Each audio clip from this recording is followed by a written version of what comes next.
Hey Mama, I hope you are well. Welcome back to this week's episode of the Soul Mama podcast. Last week we spoke to Alexis Lee about sexuality and all of the things that come up when we go through that transition into motherhood. And this week we're going deep on toxic productivity, and we are speaking to TAMU Thomas.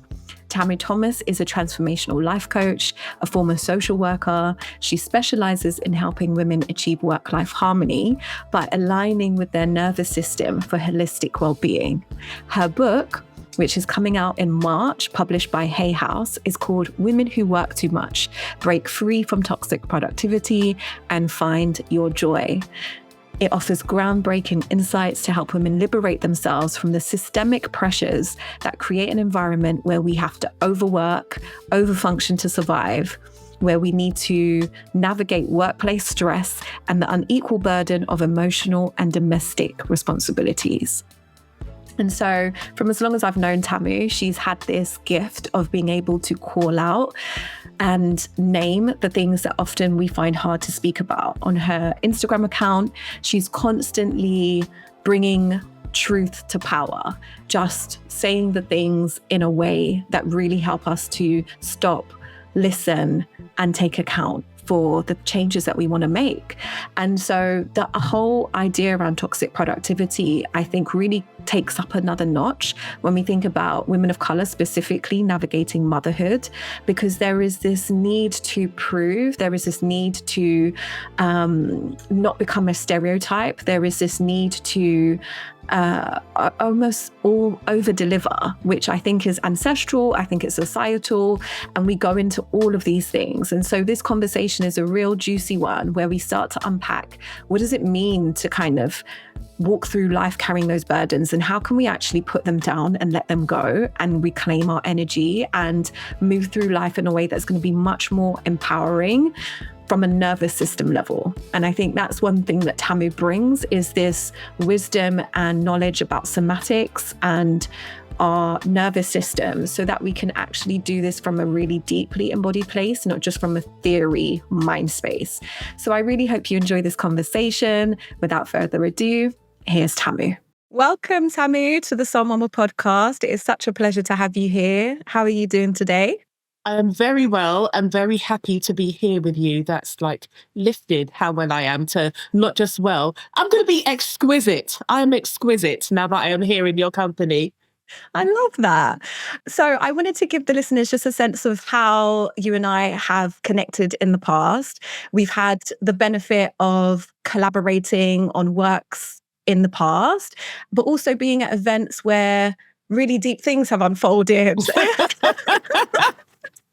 And so I feel like, even though, things have been, I've been away for a while and off of Instagram for a while, I feel like the connection there is strong. I feel that. Yeah, absolutely. And it's been a pleasure to witness the growth and the consistency and the kind of expansion as you've changed your message and pivoted onto the work that you're doing now. So for those of us who might not know your work, could you just explain what you do in your own words? I'm a coach for people who want to have a positive social impact. Previously, I was a life coach for women in business. One of my focuses was women approaching their mid-years, because it's a profound period of awakening. And what I found as my journey progressed is that I had a real affinity for people whose work was centered around social justice. And what I noted is that a lot of people whose work is rooted in social justice, people who may be described as social impact entrepreneurs, have a tendency to run their businesses like a poorly funded charity. And I'm like, the work you're doing is so soulful. It comes from such a deep well. It comes from such passion, such a mission and vision that you are giving of yourself when you are doing this work. Social justice is a reciprocal relationship. If we're not being just to ourselves, we're not in right relationship with the justice we want to create in the world. So bottom line is, I want people to do purposeful, profitable work without dysregulating their nervous systems. Whoa. we started off on a banger. I was Now, how do expecting you know though? transformational life coach. No. We're going to go to the heart of the matter. And I love that. Because clearly there's been a journey in your own kind of witnessing of what people have been struggling with over the time that you've been a coach. So I can see that you've pivoted from the kind of focus on everyday joy, and that was kind of the mission, and then women in business, and then leadership.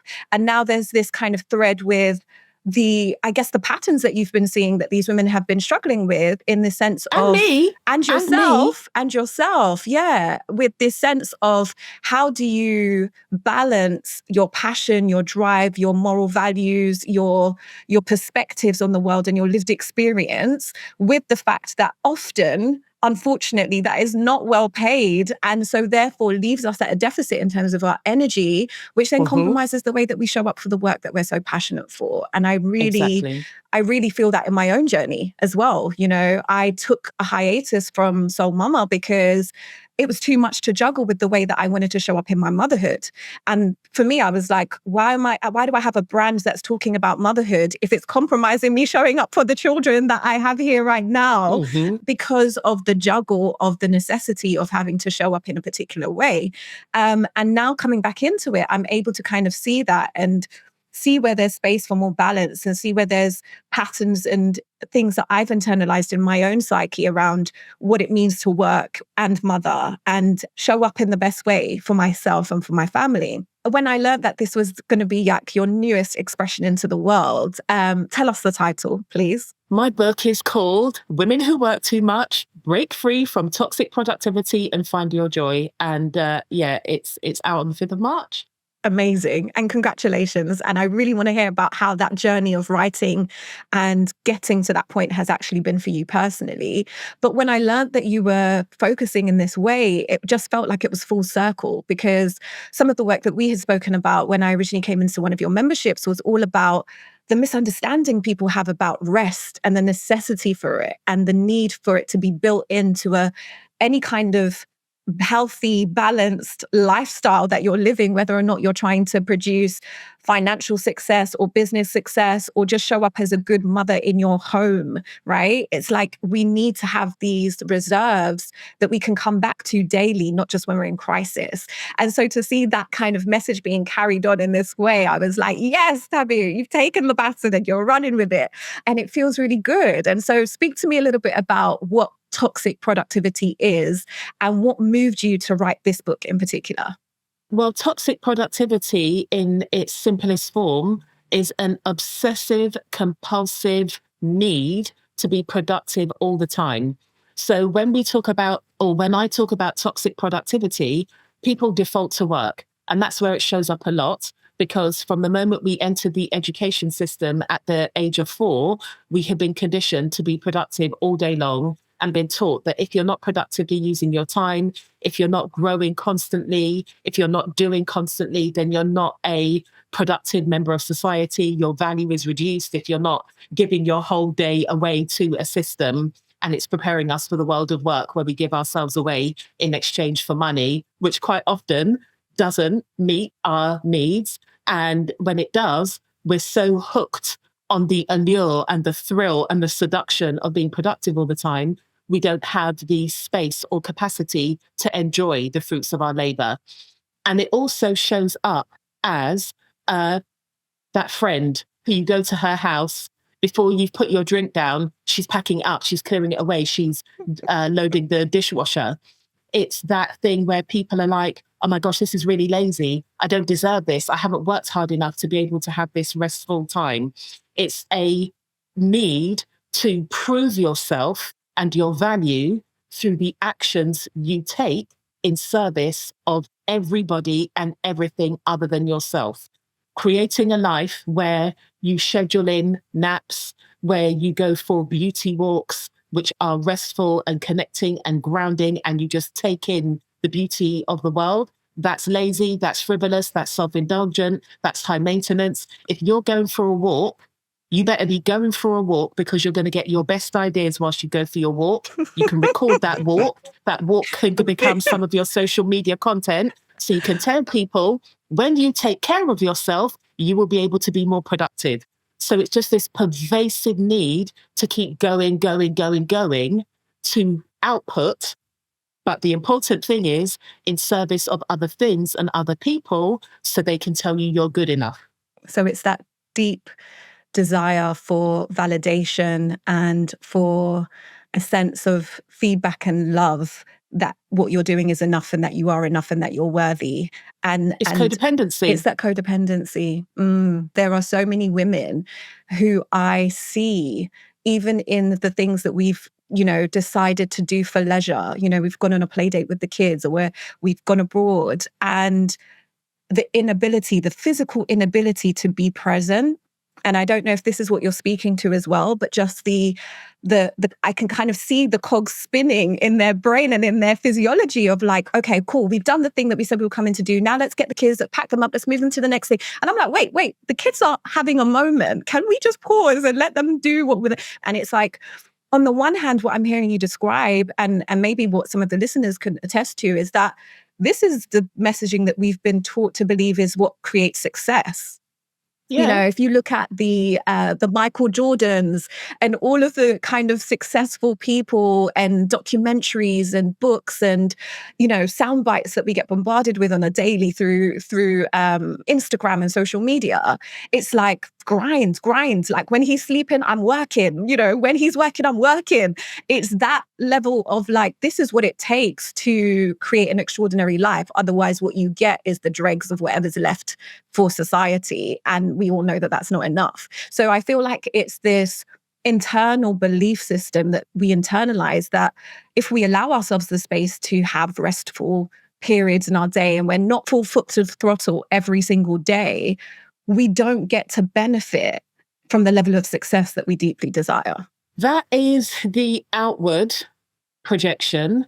The internal is that this, like, don't get me wrong, I'm a very ambitious person. But for me, success is partnered with satisfaction. Success without satisfaction is not success. But we are taught that it's success at all costs. We are taught that satisfaction comes after success, which is why you see people who are from older generations work really hard and don't know what to do with themselves in retirement because they never learn what actually satisfies them as an individual. But our thoughts around success and what we're taught makes us successful on a nervous system level sends us lots of signs of danger.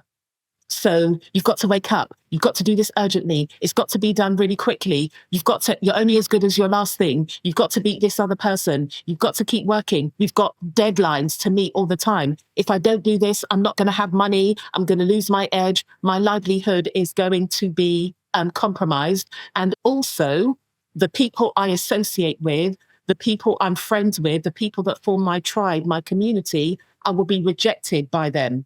We're constantly scanning the world for signs of safety or danger.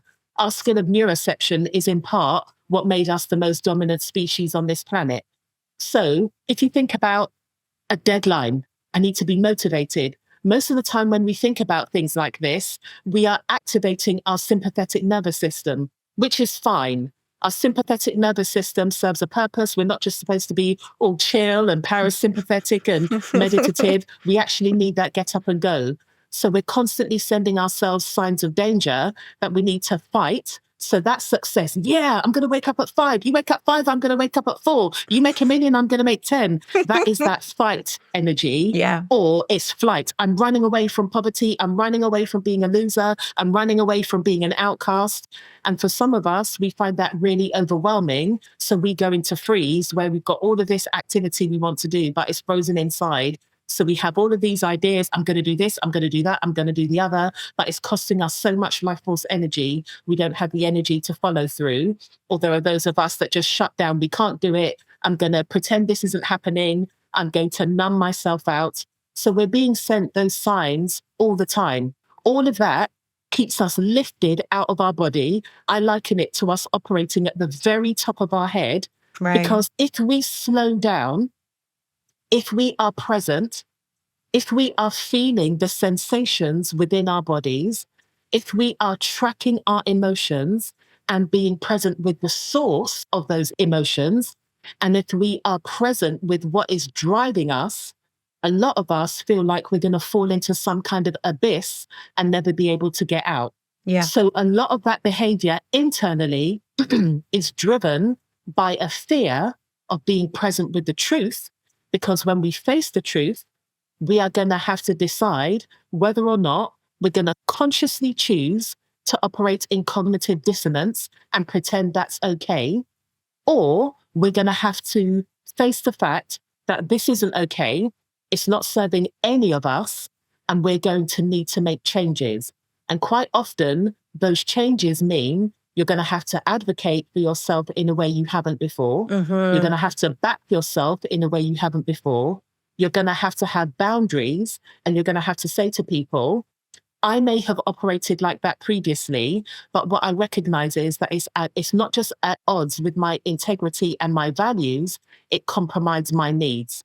It also means that we will have to face the fact that there are some relationships that can only exist as long as we abandon and compromise ourselves to be in service of that relationship.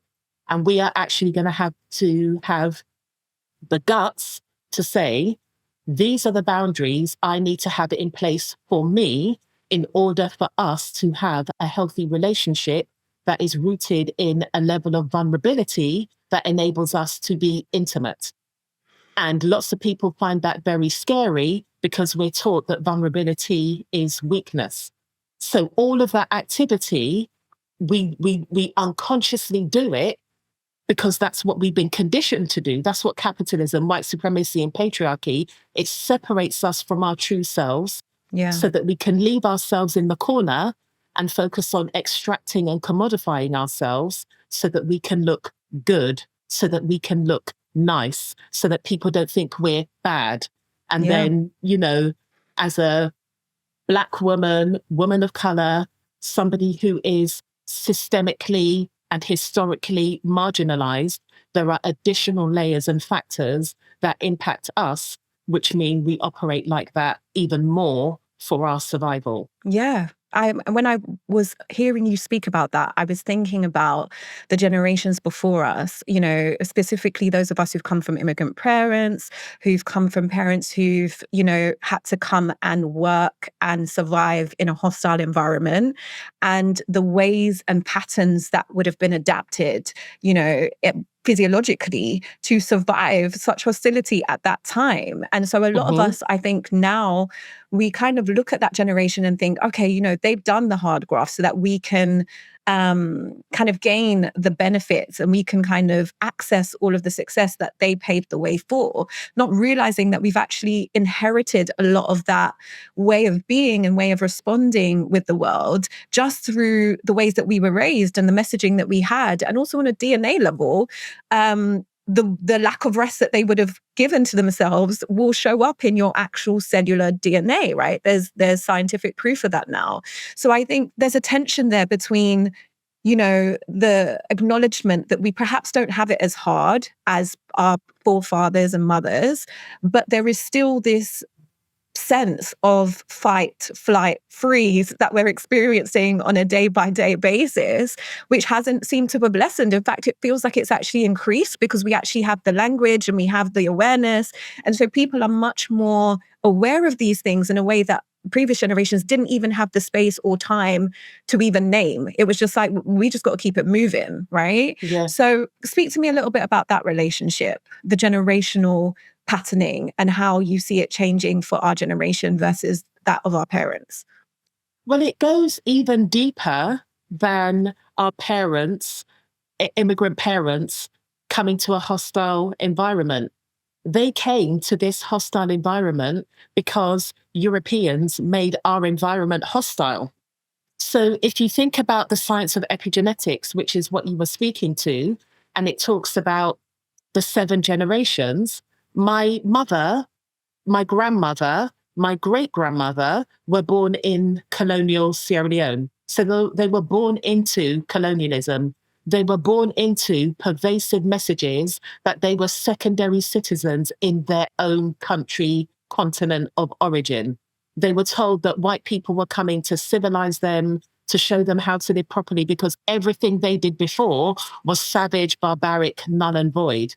And then the ethnic group my family are from, my mum recalls her grandparents talking about their their like elders who were returned. So within my direct gene pool, I've also got enslaved Africans who were returned from the Americas to Sierra Leone, to Freetown. So within that epigenetic line, I've got people who, it wasn't just that they felt unsafe to rest, they could die if they took the rest they needed. They could die if they stuck up for other people that looked like them. They could die if they didn't show like a godly sense of respect to the people that owned them. They could die if they were educated. So if we think about the 7 generations, that's definitely kicking around in my DNA, which is why I'm just like, let's stop over glorifying mindset work, because mindset work comes from a very conscious place. This epigenetic thing is from a very subconscious place. We live in our biology first. Polyvagal theory teaches us that our story follows our state. Epigenetics, it's not that it changes your DNA, but it changes your DNA expression. So I liken it to like, you've got your DNA, and then all of this trauma, intergenerational stress, etc., sits on top of your DNA, weighing it down, preventing it from moving freely as it would if it didn't have this weight on it. Mindset work and all of that conscious stuff, that's not enough. Because, for example, and I've spoken to this in my book, me as a Black woman, there was an occasion in my workplace where we were supposed to have got a pay rise when we went from being student social workers to qualified social workers, and we didn't see that pay rise for however many months. Right. So as a group, we decided to meet with our service manager to ask when this pay would be reflected. Nobody was speaking up. So I spoke up because nobody else was, and stated why we were meeting. I wasn't aggressive in the slightest. I was clear, I was assured, maybe I was assertive. And the response from my manager was, there's a difference between being assertive and aggressive. Now, she was projecting her discomfort and shame onto me because she knew she had let the ball drop. Right. But this was in 2005. We didn't have the language about microaggressions, macroaggressions, and all of that. We didn't have any of that. Immediately, I was shoved back into my box. I felt that sense of shame and the angry Black woman stereotype and all of that. I was like, oh my gosh, she's going to think that I'm rude. I'm an angry Black woman. It's going to have an impact on the other Black people in the organization because we're a monolith. People just, the Black community, there's no such thing as the Black community. We're all individuals that make up a group of people. And after the meeting, other people were like, oh, she shouldn't have said that. You weren't aggressive. You were assertive. We're so grateful that you spoke up. And I was like, well, why didn't you say that in that room? Back me. But the sense of fear I experienced was not commensurate to the situation I was in. That's epigenetics. We have a huge sense of very primal fear because of that coding in our DNA, and also because our the part of our brain that processes that, you know, our emotions, is still like that hunter-gatherer person where putting your neck out like that could have had you expelled from your tribe, or you could have been at risk from somebody else. And it means that it's not just mindset work, because mindset work is usually about, I'm going to think positive, I'm going to be grateful or whatever, and suppress our felt sense, our emotions. Whereas when we really want to do this work and we want to heal those intergenerational patterns, and we want to start to loosen the weight that's sitting on our cells, on our DNA, we need to be present with that feeling. We need to feel that discomfort, which can have a very visceral feeling, and you can literally feel like you're going to die, but we need to be present with that. We need to locate that feeling. We need to feel that feeling so that we can reassure ourselves. I have conversations with myself. I'm like, Tammy, you're not going to die. This is what's happened. So I can put it into context so that I can feel the beginning of that sensation when I'm in a situation. So rather than going through right, you're going into this situation. This is the sort of thing that happens. And I liken it to like when you're going out with a small child, you're carrying luggage because you make sure you've got a change of clothes, snacks, drinks, and You're all the things you prepared. need. You're prepared. So it's not about suppressing. It's like, oh, okay, my Achilles is shame. So that's a place that I will default to. And I know that my shame feels like a very heavy, slow, gritty elevator traveling down my throat to the pit of my stomach. So as soon as I start to feel that gravity feeling, what is causing a sense of shame? What is causing fear? And is it proportionate to what you're experiencing? And then I can bring myself back into this present moment rather than spiraling down that fear. So I'm creating a new pattern. And the more I do that, the more I'm reinforcing new neural pathways, and the more I'm teaching my nervous system that it's safe. And there's another way to respond. There's another way, there's another choice, because you're consciously carving that space out, where otherwise you would have just been kind of chokehold in the response. And it would have just been like, this is the reaction, this is the default. But you're actually consciously noticing that earlier, giving yourself an alternative and allowing yourself to kind of gain a bigger perspective on the factual kind of situation. That makes a lot of sense. And I wanted to go back to what you were saying earlier about the 7 generations and the epigenetics, because the way you described it is almost like the trauma sits on top of the cells. One way I've had another guest on here, Dr. Rosales Metza, speak about it is like, because there was no space and no capacity for the previous generations to feel their feelings, because there was dire consequences if they did, we're almost feeling it more so, right? It's like there is a predisposition. So what I see, for example, in the higher rates of mental unwellness or anxiety or depression in Black and minority ethnic groups is that, I say minority ethnic, we're global majority, global majority groups, is that there's almost like a catching up to a reality that we might not even be connecting back to the history, but we're experiencing it in our bodies. So even though people are kind of putting all of their effort and energy into showing up and to kind of going through the motions in their work or in their lives, there is this catching up that's happening on an embodied level that is kind of leading them into a place that means that perhaps that predisposition is showing up now in this generation, which it can't always be explained away by something that's actually happening to you in your life. You know, like when people are like, I don't feel justified enough to even be feeling this depressed because nothing actually is happening that's that bad to me. We're feeling it more because there is space now to feel. Whereas our previous generations didn't have that space. So it's almost like we're feeling their grief, their pain, their suffering on an embodied level without even having the, microaggressions and whatever else happening in your day to day, which obviously have those then triggers. But it's like this generational catching up of the emotion of honoring that reality. I wondered if you had any thoughts on that as a theory. When I'm hearing that, it makes me think about the autonomic ladder. So our autonomic nervous system works in a predictable hierarchy. And in order for us and our lineage to survive, lots had to be suppressed in order for us to manage the dire situations and the danger we were in. So the autonomic nervous system, if we start at the bottom of the autonomic nervous system, we have the parasympathetic nervous system. And in your survival state, the parasympathetic nervous system is about shutdown. It's that depressed state where you're numbing, you are taking yourself out of the world, you're hiding because it doesn't feel safe. That's the oldest part of our autonomic nervous system. That's from when we were like amoebas or something and we didn't have the capacity or the ability to run. So, this vessel we are in contains the wisdom of this entire earth. Then in the middle of the autonomic ladder, we have the sympathetic branch of the nervous system, which is all about activation. But in a survival state, it is about fight or flight. At the top of the ladder, we have the ventral part of the nervous system, which is about social engagement, connection, rest and digest, like when you're feeling good. when we're making our way to that connected ventral rest and digest social engagement phase, we can't bypass the sympathetic activation.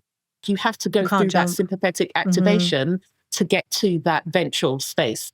I liken it to a ladder. Instead of a ladder, I use a graphic of waves, because when we put it in a ladder in a hierarchy, people feel like ventral is the place to be. That's where we're supposed to be. No, as human beings, we're designed to go up and down that ladder in waves. Now, we are in a time of way more safety than our ancestors were. So there is a lot more space within our nervous system for things to pop up and us to process. We don't process in a shutdown place. We begin to process in that sympathetic activation. We have been taught over generations it's dangerous for us to be angry, to advocate for ourselves. It's dangerous for us to be in partnership with that rage, even though we know that anger, rage, and all of that tells us something is wrong, something needs to change. So part of what we're experiencing is ancestral, is spiritual, and also a lot of it is biological. And because we live in a society that makes anger, rage, even justice wrong, it's like we've signed up to a social contract. So when we are going through and we're making contact with all the things we should rightfully be angry about, have like justified rage for, we feel like we're breaking the rules. We feel like we're doing something wrong. So we've got a cacophony of things taking place. If we can remember that regardless of whether it is ancestral or mental, if we can remember that we heal through the body, that the ancestral moves through us, through our bodies, that the mental moves through us, through our bodies, the spiritual moves through us, through our bodies, if we can remember that we heal through our bodies and we do the work to be present with those things and find safe community to be able to process with. We're not supposed to do this on our own. We're the most pro-social creatures on this planet. We're not designed for all of this hyper-individuality that is pumped through capitalism. If we can be in community together, we will heal a lot of that intergenerational and our own personal experiences. And that could that could be us being in community with other people who are sharing their experiences. We're not trying to fix them. We're not trying to do anything. We are witnessing them. We are saying, I see you. We are saying, your pain is valid. You are entitled to feel this rage. I'm going to sit by your side in this dank, dark place, and I'm going to hold your hand so that you know you're not experiencing this alone. That alone is incredibly healing. And when we view it that way, we are able to make contact with and have faith in post-traumatic growth. Because a lot of the narratives we have are centered around post-traumatic stress. But when we feel into that ancestral challenge, we're also feeling into ancestral support, ancestral care, ancestral grit, determination. So we've got to, one of the things I'm careful of is making sure that we understand how much power we have within our bodies. And that power isn't that dominant power over subjugating coercive power. It's distribution of power. It's power with, it's matriarchal. It's about us sitting in circle together and sharing that power. And that supports the post-traumatic growth. I went to Ghana in 2022. I went to Cape Coast Castle and I was listening to the tour guide. My brain was switched on. I was going to learn everything I needed to learn. I was going to make mental notes. It was going to become something. Nahanga, I wanted to vomit, excrete, faint, everything all at once. I couldn't stand. I went to the toilet. I didn't know what I wanted to do, what I wanted to. I was so discombobulated. I felt so sick. I just had to sit. My mum and my daughter went and did the tour. My head felt so woozy. Yeah. And I had a very profound experience with all of our ancestors. And they said, Tammy, you're not thinking, you're not logicking your way through this one. We want you to have a taste of what we experienced, because it is not your job to repeat and to endure. We've experienced this, so you don't have to. What are you learning from this? So it's so important for us as Black, brown, the global majority, to remember that within that stress, that pain, that trauma, and this isn't about bypassing, there is so much gold in there. Yeah. And we've got to do that shadow work where we go into the shadow, we find that gold, we transmute it and bring it into the light to offer ourselves the care and support this world is not willing to give us. That is how we will be in partnership with our sovereignty. That is how we will be able to not just see, but experience the inherent value that is within us. It really gets on my nerves when people talk about you deserve. I just see a image of Oliver Twist when I hear people talking about deserving. Babes, you're entitled. And for the type of people I work with, the change makers, the people who have a social impact, we keep talking about when women make more money, they spend money in their community, they're able to do this, they're able to do that. All of that is wonderful, but I don't want us to constantly be in a situation where subconsciously we're justifying ourselves. We're going to do that naturally. It's the way that we're built.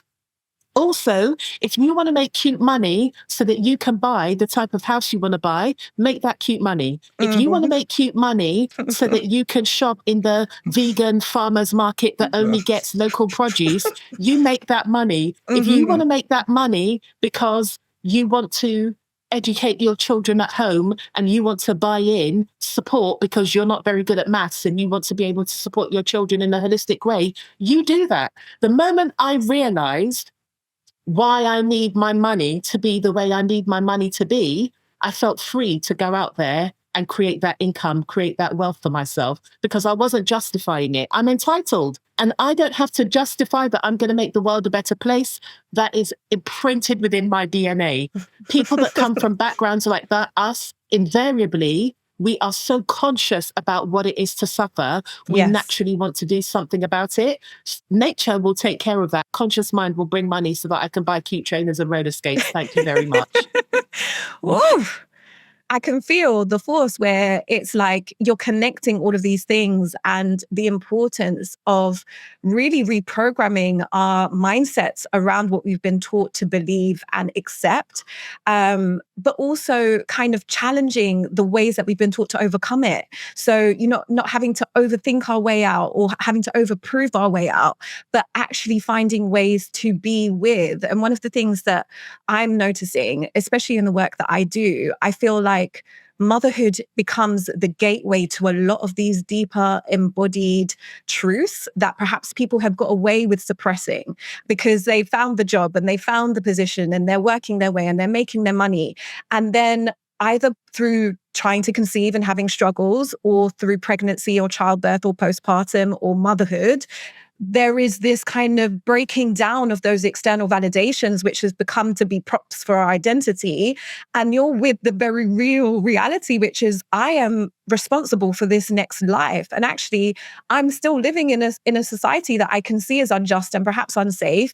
And therefore, I've got this extra burden of how do I protect myself, my sanity, my relationship, if I'm in a partnership, and my child from a world that has already put upon all of these things to me. And a lot of the ways that we internalize that is I have to go harder. I have to work more. I have to make more money. I have to sacrifice my rest and my sleep and my energy to really protect and provide in a way that now we have an opportunity to, that perhaps, previously some women weren't able to.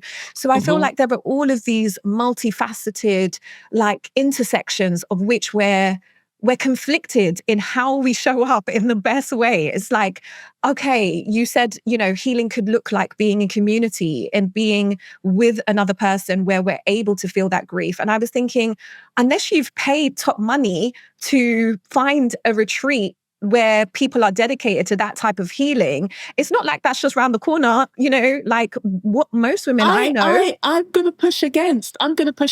Because, so in my book, I have shared everything I've shared in terms of healing practices, etc. None of it you have to pay for. And there is an element of that. I'm not even going to go into that. There is an element of that. But Nahanda, also, yes, within my life, I have made a conscious, active decision to go out and seek those aligned relationships. I'm not joking with you. I messaged somebody and asked her to be my friend. I saw how she moved. We had been around each other enough. I messaged her. I said, would you be my friend? She said, oh my goodness, I wanted to be your friend, but I felt awkward about saying. There was somebody else that I was introduced to. And I thought, oh my goodness. And I said to her, I just want you to know you're my friend now. And she said, oh my goodness, I'd love to be your friend. And these people are in different countries. So a lot of our communication is via WhatsApp, video call, or Zoom or something like that. But I'm able to have expansive healing conversations with them.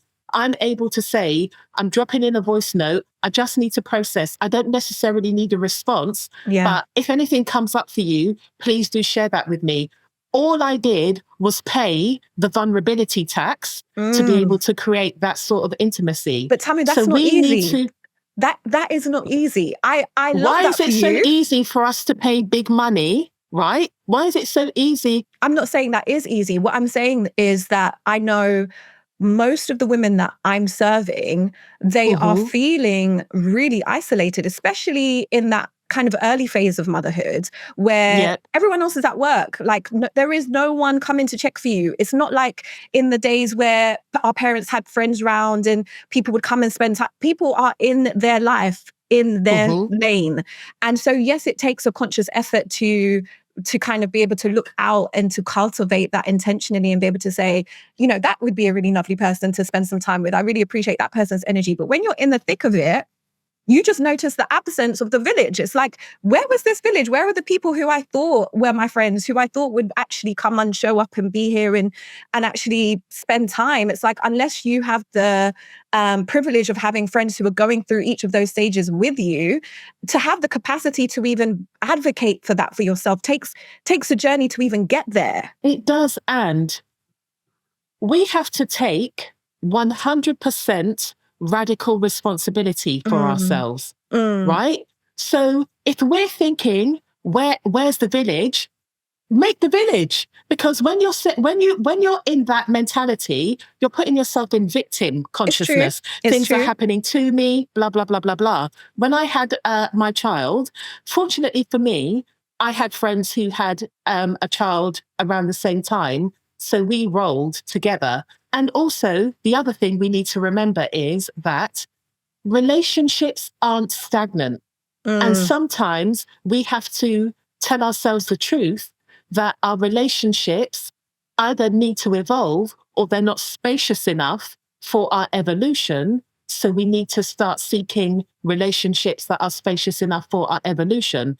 Because what we can do unconsciously is we can keep ourselves in relationships that are too small because we're worried about how we will be perceived. So we don't create the spaciousness for us to have that relationship and take it for what it is and cultivate relationships where we'd be able to. When I started my business, none of my friends were in business. And I'm not somebody who is like, you need to support me. If I'm promoting something, you need to share it. If I'm selling something, you need to buy it. If you're not my customer, you're not my customer. Of course, I love your support. I love your care and all of that kind of stuff. But they don't have to. You're my friend. I can be passing and think, oh, I'm in your area. I can knock on your door. I can say I'm tired. you'll say, "Oh, just go lie down in bed. And when I wake up, you've made me a wicked soup." And we're laughing about something that happened when we went to Garage Nation in 1990, whatever. That's the context, right?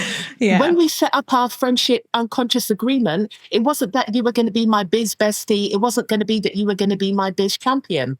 So when I set up my business, I was like, I need to find business friends who we can geek out about how we monitor our cash flow, what tech we're using, what's happening in the industry, and so on and so forth. So I deliberately went out and cultivated those relationships. So for people who are in the thick of it, yeah, my invitation to you is to slow down and think about, well, what need do I have that I am unwilling to meet for myself, that I am projecting onto other people? If I stop projecting that onto other, let me just pause there. Okay. Let's let that one settle. Yeah. Can you repeat it? Repeat that. What need do I have that I am unwilling to meet and am therefore projecting onto other people? When you're able to, and we project those needs, if it was a need that was like, I need friendship, we would be able to handle that. But it's a need that says, I feel lonely, I need companionship. That feels really vulnerable. Yeah. But when we make contact with that, we can start to think, what kind of friendship would meet this need? What kind of friendship could I be vulnerable with? And that person won't try and say, you know, you're better than this, you can do this, you're strong, blah, blah, blah. Somebody that will meet me where I am. Then you can start to define those qualities. Yeah. In the first instance, those are qualities that really you're asking of yourself, but it feels too vulnerable. And secondly, you can start to get clear about the friendship you want to call in. When I did that, I started to call in those kind of friendships. Some of it was we just had a natural affinity for each other. Then we met each other at an event and we were like, oh my goodness, let's exchange numbers so that we can WhatsApp. And sometimes it was me thinking, you've got a lot of the qualities I've got on my list. I'm going to ask you to be my friend. Closed mouths don't get fed. Yes. If you're not prepared to take the risk of truly living, you're going to keep yourself stuck in existence. When we're talking about nervous system regulation and we're talking about connection and belonging, these things are hugely vulnerable. But vulnerability is like a muscle. The more you train it, the stronger it becomes. And it means that you're able to call in the relationships you want. It means that you're going to be able to look at your existing relationships for what they are. And the beauty of it is your nervous system starts to, I liken it to, it starts to change shape. So the people you were around that were used to your nervous system, let's say being in a collapsed, suppressed shape, their nervous system is not going to recognize the movement of your nervous system with the more flexibility. They are either going to get triggered or inspired. That's their lookout. As long as you're not doing that righteous indignation, judgmental thing that we can sometimes accidentally do when we're growing and evolving, if you're just flexing as you are, and that person can't roll with you, energetically, the relationship will sort itself out. Yeah. Whereas when people are inspired, then they can come in to the next level of relationship with you. So I just want to underline and say, we need to take 100% responsibility for what we want to experience. And I'm not talking about ignoring systemic injustice and all of that.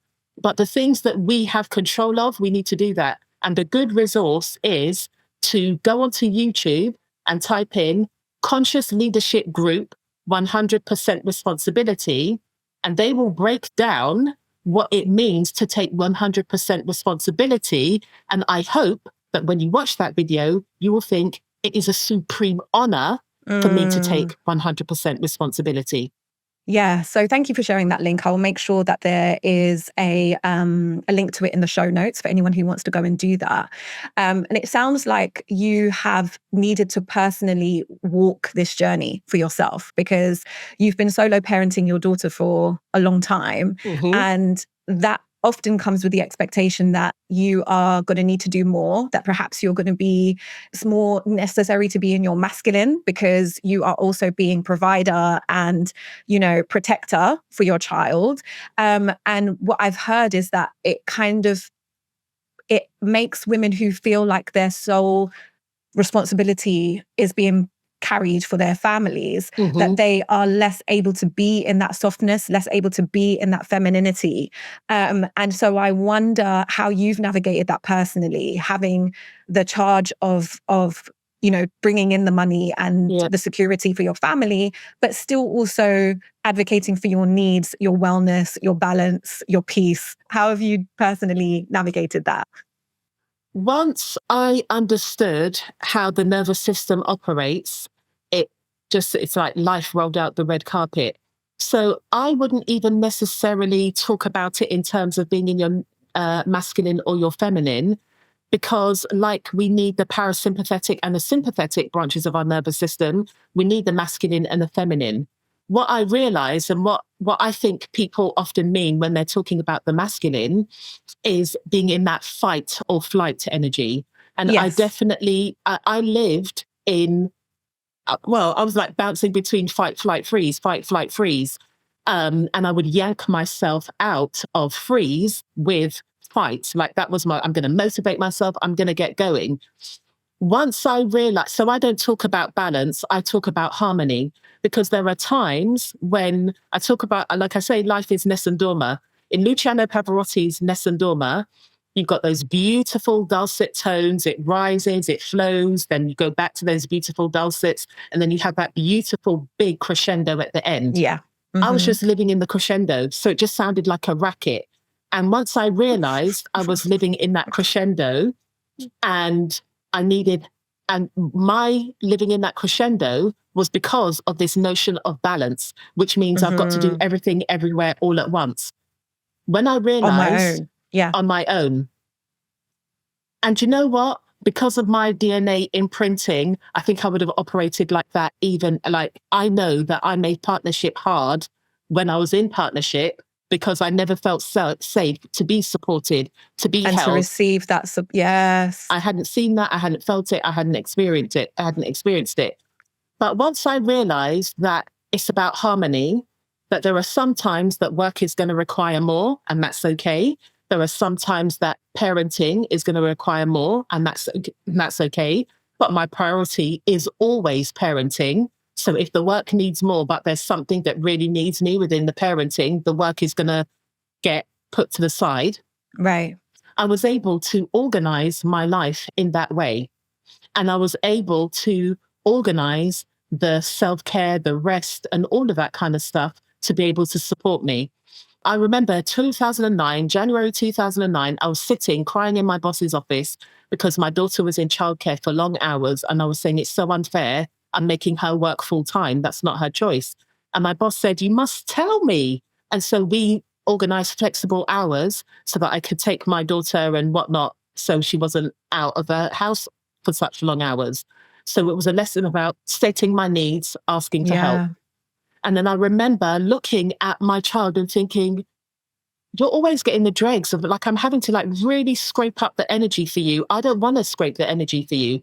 And I had that in my mind. And that's what made me decide that I was going to work for myself. And I remember saying to myself, by the time she's in secondary school, where she's going to need that emotional support, I want her to come home from school to me, etc. And I was able to do that sooner than when she went to secondary school. And then you were talking about how your children experience your energy, not energetics, whether how your children experience your physical energy. And I thought, oh my goodness, I'm role modeling, pushing through tiredness, not acknowledging tiredness, making it about me being lazy, etc. That's what I'm role modeling to you. I don't want to role model that to you anymore. So I started to operate differently. And I saw the fruits of my labor. It was after lockdowns. So it was 2021. Somebody was inviting my daughter. She was invited to various sleepovers in the half-term holiday. And she had said yes, she was excited. And then she said, oh, Mum, I'm going to be really tired and I'm going to go back to school even more tired. I'm going to say, no, I don't want to go to the sleepovers. So she, of her own volition, arranged with these people that she would go for play dates, but she wasn't going to go and do sleepovers because kids don't sleep when they go to sleepovers. Exactly. And I Exactly. know for certain it's because she saw me having boundaries for myself and my energy, and knowing that my energy isn't an infinite resource, that it needs to Yeah. be replenished and all of that. Yes, yes, yes. I'm feeling you on all of that, and I'm so glad that that post. I remember it. And I remember you saying, I don't feel like my daughter experiences me as at my most energetic, and I think that's true for so many of us because we prioritize, the outward-facing work first, and then we come back to our families in the evenings when we're spent. Finished. We're Yeah. done.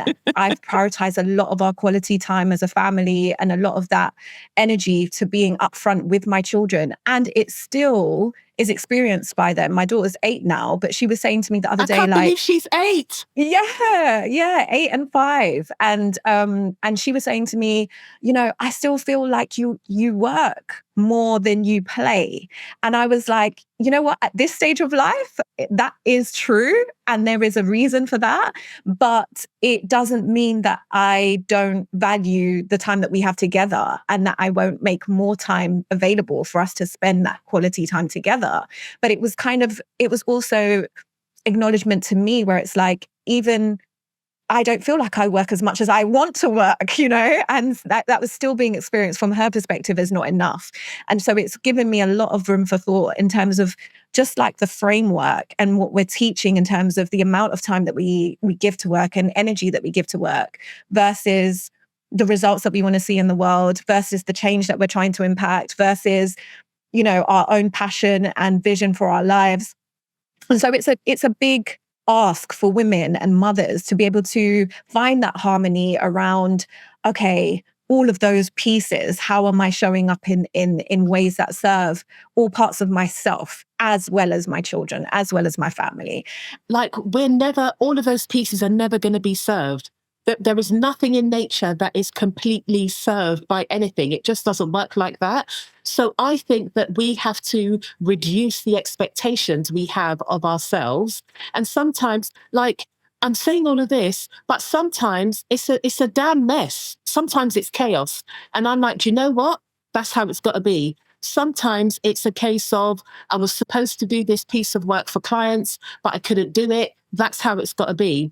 Sometimes it's, my daughter wants me to do something. I can't do that. That's how it's got to be. Like, I think that we have to be really real and really compassionate and understanding that, do you know what, darling?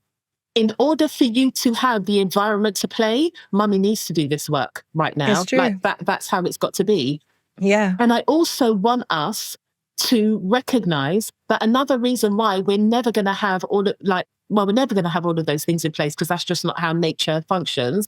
But another thing we need to recognize is a lot of the things we need to have in place to support us are systemic, and they don't exist within the system. We have been pumped with this narrative that women can have it all since the economic downturn in the 80s, and they really needed more women to get into the workplace, but the infrastructure was not created to support us. So what that really meant is we can do it all. I say that we say we're not going to do it all. I don't want to do it all. What are you doing it all for? By these conscious decisions, by being risk aware rather than risk averse. I've taken some massive risks to be able to cultivate what I have.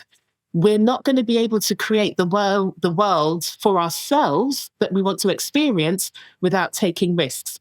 And when I took that risk, I trebled my income in 1 year, working half the time. And I don't sell that as, come and work with me because you're going to half the time and whatever. I just got really clear with myself. Work is to meet my needs. Work is part of my self-care. If I look at work as part of my self-care, how am I going to set this up? And that's what I did. Because we don't live to work. We don't live to work. We work to support how we want to live. And as people with businesses, we have the opportunity to create work that supports how we want to live. That's what I choose to do. And it means I ruffle feathers all the time. It means that I activate and trigger people. I know I do, especially within my network. And so be it. Because when I go lie down in that bed at night, I'm in peace. When I'm doing what I need to do, I'm in peace. And peace is very, very expensive. And I'm prepared to put the work in to pay for it. Beautiful. I think that is such a powerful point to end on. It's like, let's just strive to call in and embody that piece and put boundaries around it and honor it for ourselves, and then communicate really with the people that we need to be able to support us in the pursuit of that. We don't need more self-improvement. We need systemic care, because when we are focused on the pursuit of self-improvement, I liken it to, we've been walking in a really muddy field and our boots are covered in mud. We come in, we clean them up, we do all of that work, and then we go right back out again to that muddy field. We need better childcare provision. We need better maternal help. We need more communal support so that people have more of that village feel inside their community. Mm-hmm. We need access to better food. We need our children's educational environments to be more holistic. We need workplaces to give parents more flexibility so that they can parent the future generation of people who are ultimately going to be workers. We need a system that thinks about what human beings need to have the best possible chance of thriving so that we all benefit. Going to a retreat, doing your journaling, buying your productivity planner, going to your TRE class is not the panacea you think it is, because you're going to step out of that bubble and walk straight back into a world that has been designed to be very uncaring. There's nothing wrong with you. You've got everything you need inside you. You've read the books, you've done the courses, you've listened to the podcasts, you've been to the coaching programs, you've been to the retreats, you've been to the workshops, and still do that. That's wonderful. However, that is not the answer. It needs to be in tandem with a system that is caring for you as well.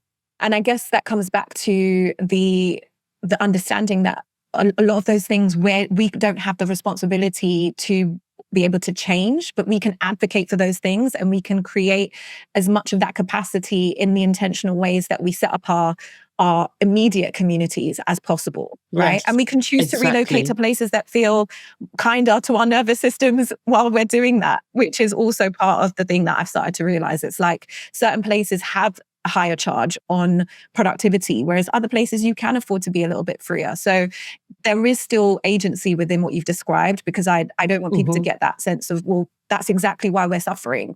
None of those things are going to change anytime soon. Listen, don't forget, there was a civil rights movement in America that made huge change. Why? Because people came together. The Bristol bus boycotts in the UK, that made significant change. Why? Because people came together. The fact that women have the right to vote in most Western European countries. Why? Because women came together. And we know that the suffragettes were problematic and they were racist and whatever else.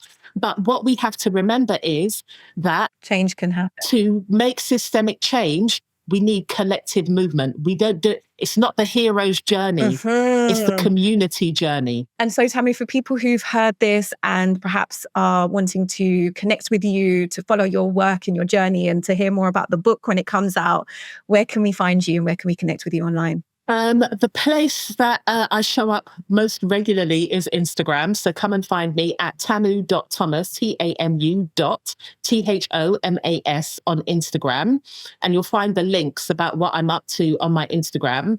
But what I would love more than anything is if you feel moved, if you resonate, even if you feel activated by something I've shared today, is for you to pre-order my book.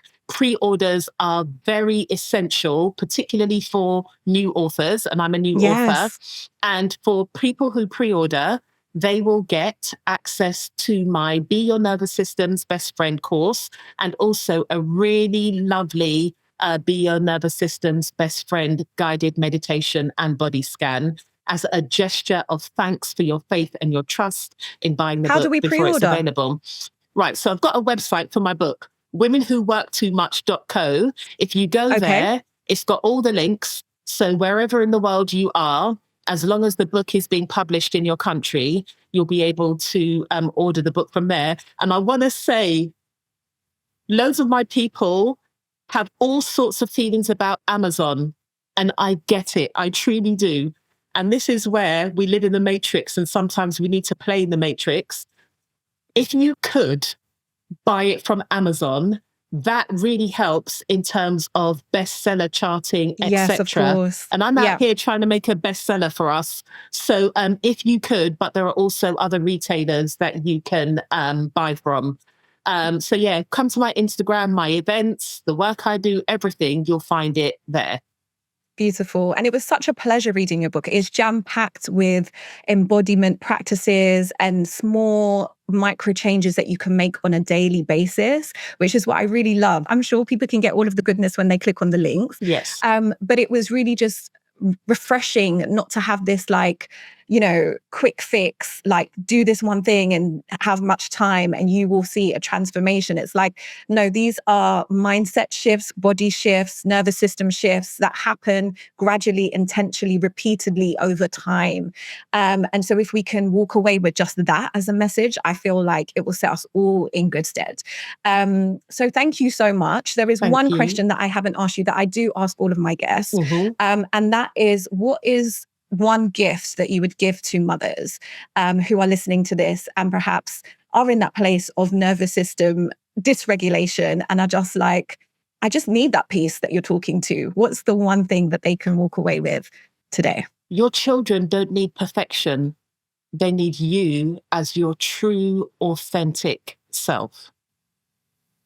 I'm feeling that one. Yeah. Yeah. Thank you. Thank you.